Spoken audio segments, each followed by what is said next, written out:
जय हिंद प्यारे साथियों, स्वागत है आपका अपना YouTube channel education service knowledge में। बिहार की तरफ से जो ऑफिशियल मॉडल पेपर जारी किए गए हैं क्लास 10 के बच्चों के लिए साइंस यानी विज्ञान का सेट 10 उसी का प्रतिरूप लेकर आ गए हम। सेट 10 जो आपके एग्ज़ाम के लिए, आपकी परीक्षा के लिए बहुत ज़्यादा इम्पोर्टेंट है। इस मॉडल पेपर में बच्चों 25 महत्वपूर्ण सवाल, ऑब्जेक्टिव सवाल दी गए हैं जो उत्तर सहित हम बताने वाले हैं। तो आपको इस वीडियो को शुरू से लेकर अंत तक जरूर देखना है और उन साथियों को शेयर कर देना है जो बिहार बोर्ड मैट्रिक परीक्षा की तैयारी कर रहे हैं। अगर मेरा चैनल पर पहली बार वीडियो देख रहे हैं तो वीडियो को लाइक और चैनल को सब्सक्राइब करें ताकि आने वाली वीडियो आप तक जरूर पहुँच सके। अब हम चलते हैं प्रश्न की और एक एक प्रश्न को हल करते हैं। पहला प्रश्न, नर युग्मक एवं मादा युग्मक के संलयन को कहते हैं। यहाँ पर राइट आंसर हो जाएगा ऑप्शन डी, इनमें से कोई नहीं। अगला प्रश्न, प्रश्न संख्या 2, निम्नलिखित में से कौन एक लिंगी पादप का उदाहरण है। यहाँ पर राइट आंसर हो जाएगा ऑप्शन सी, पपीता। पपीता एक लिंगी पादप का उदाहरण है। अगला प्रश्न, प्रश्न संख्या 3, जब एक कुंडली के पास चुंबक का उत्तरी ध्रुव लाते हैं तो यहाँ पर राइट आंसर हो जाएगा ऑप्शन बी, कुंडली में प्रत्यावर्ती विवाह बल प्रेरित होता है। यह क्वेश्चन बहुत ही इम्पोर्टेंट है क्योंकि बिहार बोर्ड द्वारा बार बार पूछा जाता है। अगला प्रश्न, प्रश्न संख्या 4, विद्युत फ्यूज विद्युत धारा के किस सिद्धांत पर कार्य करता है। यहाँ पर राइट आंसर हो जाएगा ऑप्शन ए, ऊष्मीय। फ्यूज विद्युत धारा के ऊष्मीय सिद्धांत पर कार्य करता है। अगला प्रश्न, प्रश्न संख्या 5, बैटरी से किस प्रकार की धारा प्राप्त होती है। यहाँ पर राइट आंसर हो जाएगा ऑप्शन ए, दिष्ट। बैटरी से दिष्ट धारा प्रभावित होता है। अगला प्रश्न, प्रश्न संख्या 6, विद्युत चुंबकीय प्रेरण की खोज किसने की थी। यहाँ पर राइट आंसर हो जाएगा ऑप्शन ए, फैराडे ने। विद्युत चुंबकीय प्रेरण की खोज फैराडे ने किया था। अगला प्रश्न, प्रश्न संख्या 7, विद्युत जनित का सिद्धांत आधारित है। यहाँ पर राइट आंसर हो जाएगा ऑप्शन सी, विद्युत चुंबकीय प्रेरण पर। विद्युत जनित का सिद्धांत विद्युत चुंबकीय प्रेरण पर आधारित होता है। यह क्वेश्चन बहुत ही इम्पोर्टेंट है क्योंकि बिहार बोर्ड द्वारा 2023 में पूछा गया था। अगला प्रश्न, प्रश्न संख्या 8, बायोगैस संयंत्र का उत्पाद निम्न में से क्या है।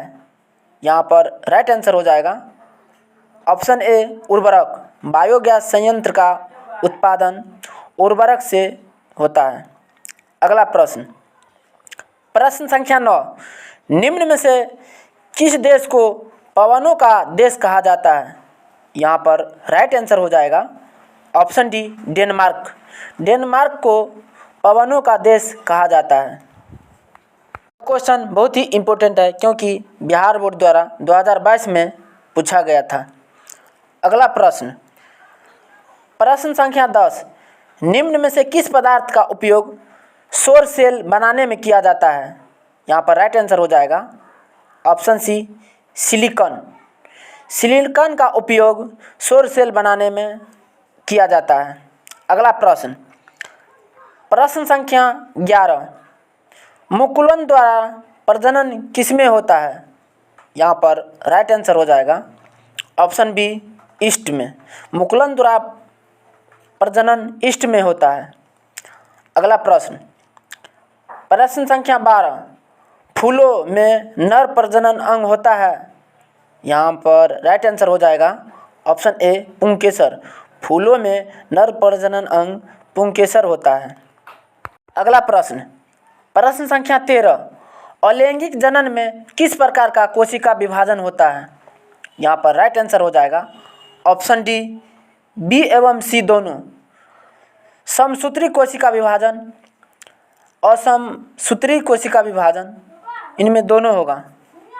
अगला प्रश्न, प्रश्न संख्या 14, सौर कुकर में प्रयुक्त बर्तन प्रायः निम्न में से किस रंग से पेंडेंट होते हैं। यहाँ पर राइट आंसर हो जाएगा ऑप्शन बी काला। सौर कुकर में प्रयुक्त बर्तन प्रायः काला रंग से पेंट होता है। अगला प्रश्न, प्रश्न संख्या 15, यूरो 2 का संबंध है। यहाँ पर राइट आंसर हो जाएगा ऑप्शन ए वायु प्रदूषण से। वायु प्रदूषण से यूरो का संबंध है। अगला प्रश्न, प्रश्न संख्या 16, फेरस सल्फेट से लोहा को निम्नलिखित में से कौन सी धातु विस्थापित करेगी। यहाँ पर राइट आंसर हो जाएगा ऑप्शन सी Zn का रासायनिक सूत्र है। Sn टीन का रासायनिक सूत्र है। Cu तांबा का रासायनिक सूत्र है। Ag चांदी का रासायनिक सूत्र है। यह क्वेश्चन बहुत ही इम्पोर्टेंट है क्योंकि बिहार बोर्ड द्वारा 2019 में पूछा गया था।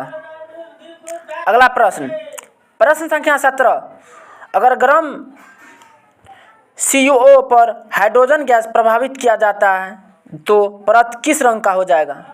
यहाँ पर राइट आंसर हो जाएगा ऑप्शन सी भूरे रंग का। अगला प्रश्न, प्रश्न संख्या 18, किसी रासायनिक अभिक्रिया में ऑक्सीजन के अनुपात का बढ़ना क्या कहलाता है। यहाँ पर राइट आंसर हो जाएगा ऑप्शन ए उपचयन अभिक्रिया।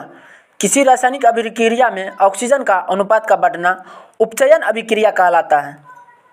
यह क्वेश्चन बहुत ही इम्पोर्टेंट है क्योंकि बिहार बोर्ड द्वारा बार बार पूछा जाता है। अगला प्रश्न, प्रश्न संख्या 19, उपचयन अपचयन अभिक्रिया को क्या कहते हैं। यहाँ पर राइट आंसर हो जाएगा ऑप्शन ए रेडॉक्स अभिक्रिया। उपचयन एवं अपचयन अभिक्रिया को रेडॉक्स अभिक्रिया कहा जाता है। अगला प्रश्न, प्रश्न संख्या 20, निम्नलिखित विशेषताओं में कौन अलैंगिक जनन के लिए सही नहीं है। यहाँ पर राइट आंसर हो जाएगा ऑप्शन बी युग्मकों का निर्माण। युग्मकों का निर्माण अलैंगिक जनन के लिए सही नहीं है।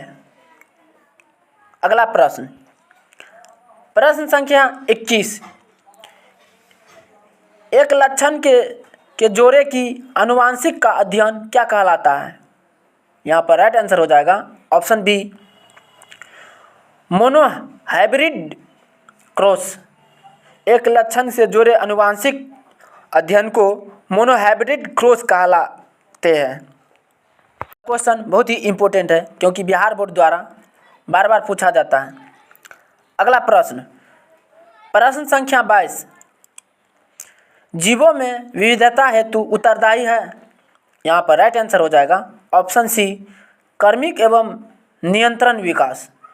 जीवों को विविधता हेतु उत्तरदायी कार्मिक एवं नियंत्रण विकास जरूरी है। अगला प्रश्न, प्रश्न संख्या 23, सेक्स क्रोमोसोम की खोज किसने की। यहाँ पर राइट आंसर हो जाएगा ऑप्शन सी हैंगिंग। हैकिंग के द्वारा सेक्स क्रोमोसोम की खोज किया गया था। अगला प्रश्न, प्रश्न संख्या 24, वाई क्रोमोसोम की खोज किसने की। यहाँ पर राइट आंसर हो जाएगा option D Morgan. Y chromosome की खोज मोर्गन के द्वारा किया गया। यह क्वेश्चन बहुत ही इम्पोर्टेंट है क्योंकि बिहार बोर्ड द्वारा बार बार पूछा जाता है। अगला प्रश्न, प्रश्न संख्या 25, संतृप्त हाइड्रोकार्बन कहे जाते हैं। यहाँ पर राइट आंसर हो जाएगा ऑप्शन बी एल्केन। संतृप्त हाइड्रोकार्बन एल्केन को कहा जाता है। धन्यवाद। तब तक के लिए इतना ही। मिलते हैं अगले वीडियो में।